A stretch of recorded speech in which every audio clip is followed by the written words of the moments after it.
Assalamualaikum warahmatullahi wabarakatuh. Kami dari kelas B kelompok 4 dan berikut nama-nama kelompok kami.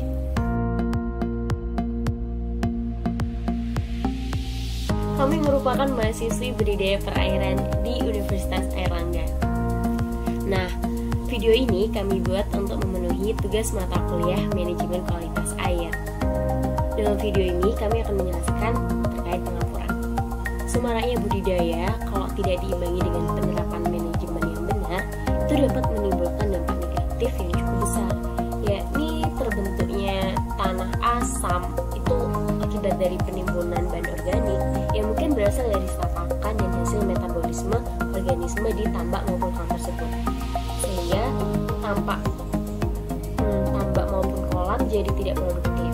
Oleh karena itu, untuk mendapatkan kualitas tanah yang baik, maka sangat perlu untuk memperbaiki kualitas tanah tersebut dengan cara pengapuran. Ada 3 jenis kapur yang biasa digunakan oleh petani untuk mengatasi masalah tanah yang asam. Yang pertama yaitu kapur tohor. Kapur tohor merupakan kapur yang diperoleh dari proses pembakaran.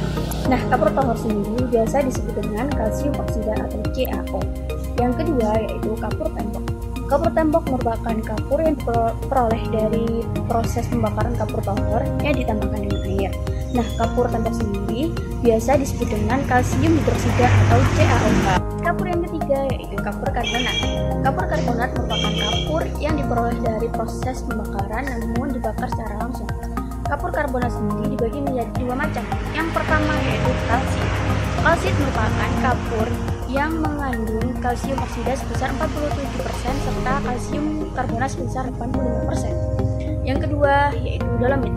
Dolomit merupakan kapur yang mengandung kalsium oksida serta magnesium oksida sebesar 47%. Selain itu, kapur dolomit juga mengandung kalsium karbonat sebesar 85%. Dari ketiga jenis kapur-kapur tadi, kapur karbonatlah yang paling banyak digunakan petani dalam kegiatan pengapuran, sehingga kapur karbonat sendiri sering disebut dengan kapur pertanian atau dapat disingkat dengan KAP. Adalah cara pengaplikasian kapur pada tanah, kolam ataupun tambak. Sebelum kapur diaplikasikan pada tanah, sebelumnya tanah tersebut harus terlebih dahulu melewati tahap pengeringan. Tahap pengeringan itu dilakukan selama 2-3 hari tergantung dari kondisi cuaca ataupun panas yang tersedia.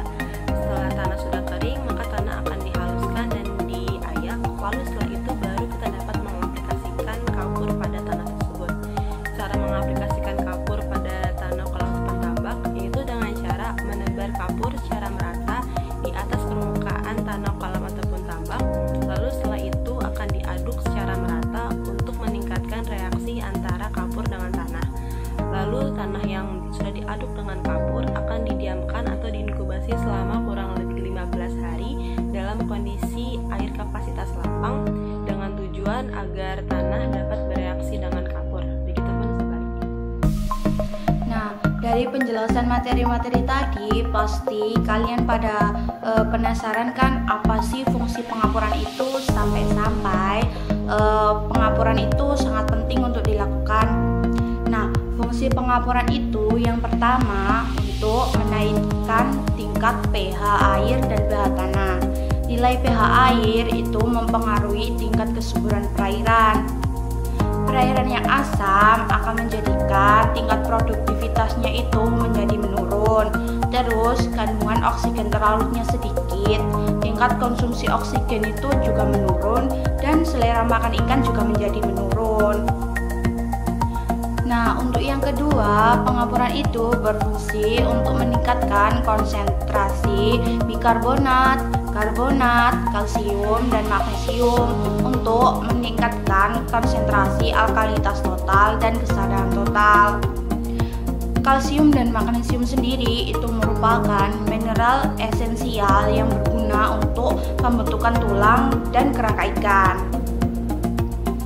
Nah, yang ketiga, fungsi pemberian kapur itu untuk mengefektifkan unsur-unsur hara di perairan, menjamin ketersediaan oksigen untuk berfotosintesis, serta dapat meningkatkan daya penyangga. Nilai alkalinitas total yang tinggi juga daya penyangganya akan lebih baik.